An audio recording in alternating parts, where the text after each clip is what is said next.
It is time to check in with Dr. Joe Schwarcz, host of the Dr. Joe Show here on CJAD, Sundays at 3, and also, of course, director of the McGill Office for Science and Society. And Joe, I saw the word psychedelics, and I thought, oh, we're talking about this. Why? And then I remembered I'd seen a story during the week on the U.S. government. This is Robert F. Kennedy again, deciding what to do, bring back research into psychedelics. For what reason?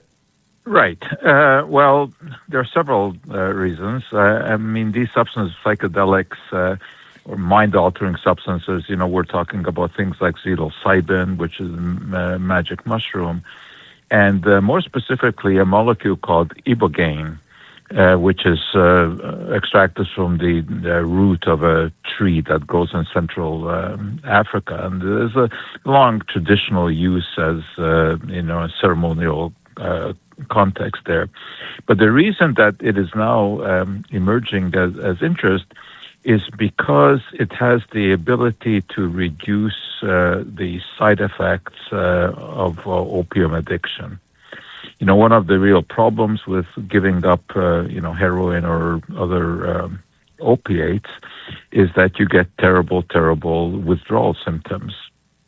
And it turns out that ibogaine has this very interesting property of modifying the withdrawal symptoms and making it easier to withdraw. But it is what is called a Schedule I drug, meaning that it is very closely controlled. It's not available for sale to patients. It's research. But anyway, Kennedy wants the research to expand. He wants it to be much easier, and he wants the public to be informed about what is going on. And there actually is some method to the Kennedy's usual madness here, because there is substantial evidence that this could be very useful in the right hands and for the right patient population. Historically, psychedelics have sort of a checkered history of use in medicine, going all the way back to LSD. When LSD was first discovered, it looked like it was going to have use in either controlling depression or other forms of mental illness.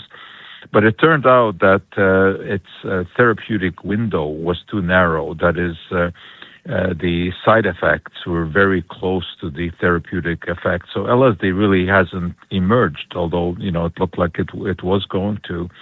There's some more evidence that psilocybin can help with depression.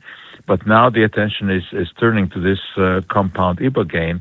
And Kennedy wants more research. He wants it easier for researchers to get funding from the government for this. And, there actually is legitimacy here. It is possible that this can be used in post-traumatic events and also in withdrawal.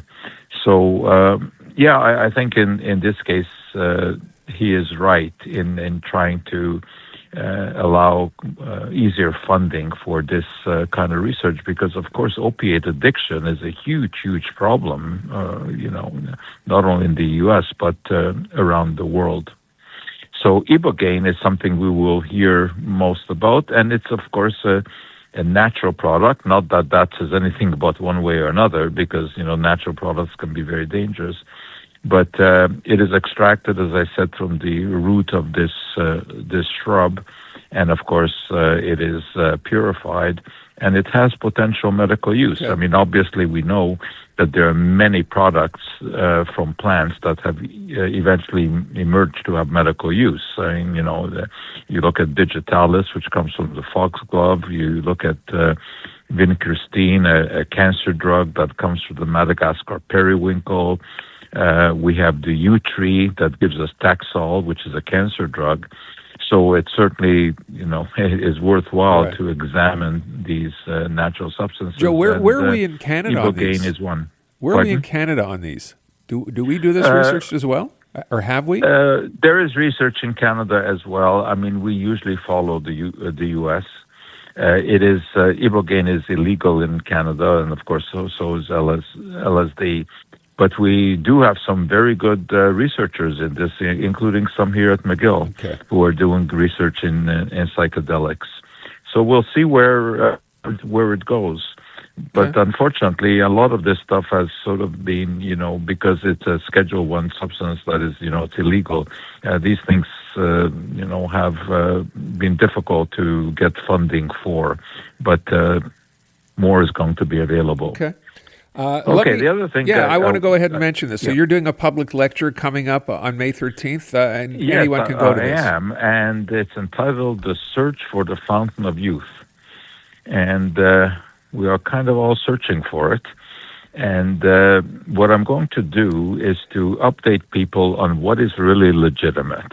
I mean, obviously, we are not going to stop aging. That is a natural phenomenon.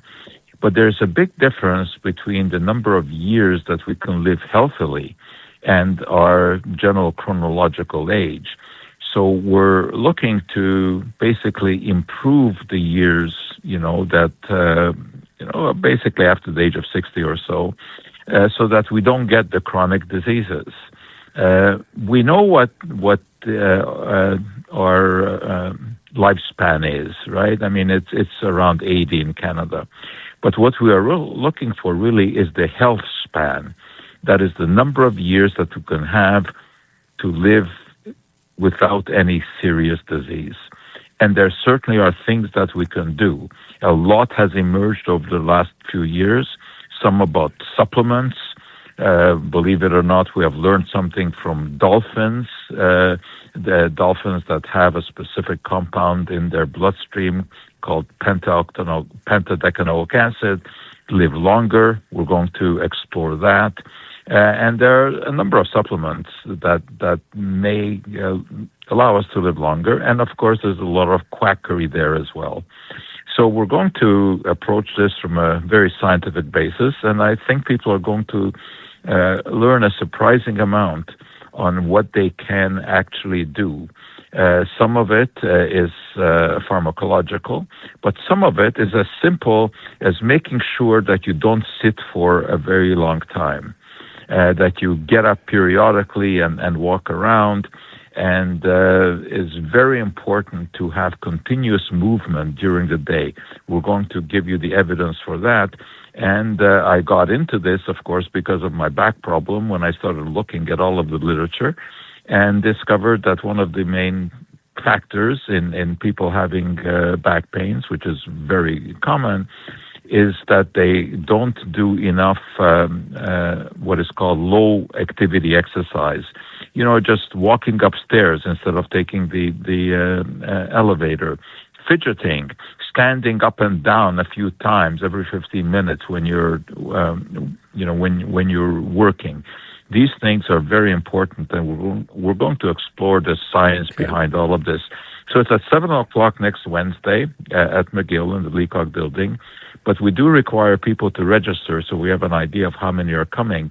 And you do that by going to our website, which is mcgill.ca/OSS, easy to remember, mcgill.ca/OSS, and you just click the button there and you register, and I think you will be treated to an exciting experience. Okay. Joe, we'll leave it at that. I wish you luck, and I'm sure we'll talk about that after the fact as well. Thanks so much. Thanks, Aaron. Hello, Canada. This is Bryan Adams Radio, hosted by Bryan Adams himself. We'll play a few of mine, a ton of my favorites, and some must-hear behind-the-scenes stories from the world of rock and roll. I'm coming to get you! One thing about doing rock and roll so long is you end up meeting a lot of the people that you admire. Sometimes you even get to work with them. It's only love, and that's all. Bryan Adams Radio. I'm coming back to you. Now available on the free iHeartRadio app. Hey everybody, how are you tonight? Sounds great.